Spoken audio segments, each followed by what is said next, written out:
It's more enlightened to be poor than rich. Do you believe that?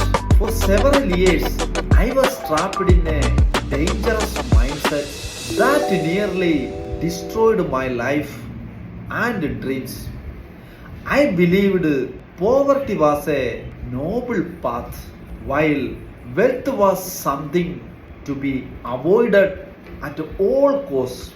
Little did I know this toxic belief was robbing me of opportunities, joy, fulfillment, and the ability to truly make a positive impact.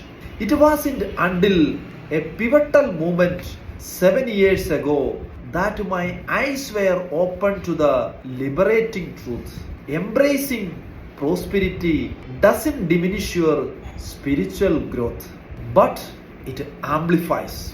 True enlightenment comes from using your abundance, your success to uplift others and create a ripple effect of good in this world.